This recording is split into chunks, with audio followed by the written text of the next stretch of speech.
Okay, this is a quick home inspection overview of 2320 West Darrel Ave.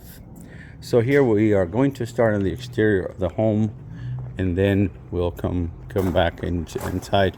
The main electrical panel here, and I was able to open the panel and look to make sure that there's no burnt wires or double tapping into the breakers. I turn on the irrigation system. I put it on manual. It drips very slowly, but it drips, and might need some adjustment to the drippers. Around the perimeter, we have a few cracked stem wall, which is typical. We have a few cracked stucco around the house, and we also have some staining in tubes of showing that termite tubing around here, as you can see here as well. So let's go to the backyard to continue with the exterior. Okay, so here in the backyard we have a few of these columns that are loose on the perimeter, column caps. It's pretty typical, so it could be fixed with clear silicone or an epoxy for concrete. We do have more signs of termite tubing here and termite tubing staining around the perimeter of the house. This window here, it looks like it did have some moisture in between the window panes, and it dried up, so that's why the windows stained like this. A little bit of crack on this patio, and you can see it here. The sliding doors would need the screen, and going around here we can see some of the hermetic seals and some of these windows are failing, and eventually what will happen is you get moisture inside the windows. They have a pretty good set of shutters to maintain the heat out of the house, so that's a good thing here.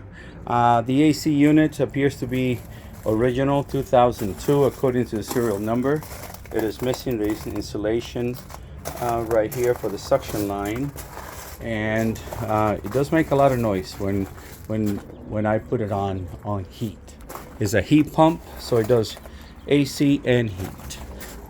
So these fascia boards need to be basically scraped and painted. It's a little bit of moisture underneath here, moisture staining, but not damage, so that's a good thing in there. So that's pretty much the outside. The roof is in good condition, no cracked tiles. We just have the concrete packs. They have cracks on those, and they have to be repaired. So let's go inside. All right, so coming inside here, a couple things right off the bat. Cracked tile here, and this is not cracked, it's just something that they had put on that tile over here. So in the kitchen area, the backsplash did get wet here, and the moisture is basically pushing the different layers of this backsplash. It looks like travertine tiles or slate.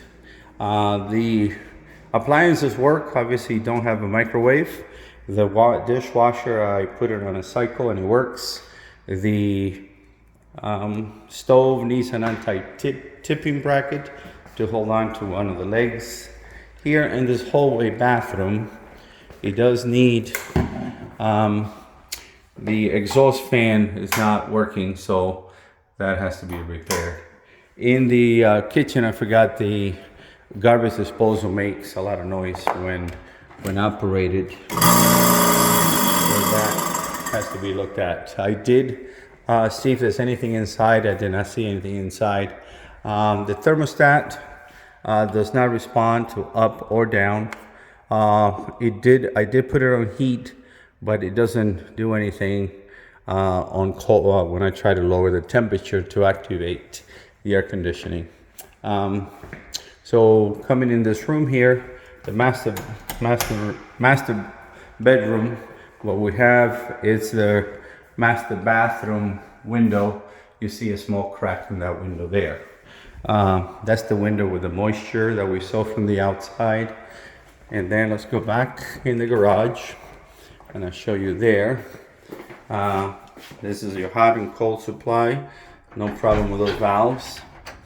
So coming into the garage, we see some termite tubing staining in a couple locations, like this one here and this one here as well.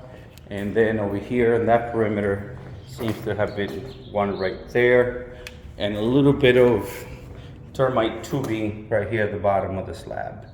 The hot water heater is leaking and is rusting. The heating element, I took this out and it's in bad shape. I don't think that it could be repaired, probably have to be replaced. This is the attic access, plenty of insulation in the attic. And in here you have the typical seam cracks in between the drywall panels. Well, so pretty much conclusion, the roof is in good shape, structurally in good shape. Electrically, plumbing, the only thing, the hot water heater and also the air conditioning unit. Well, I hope it helps.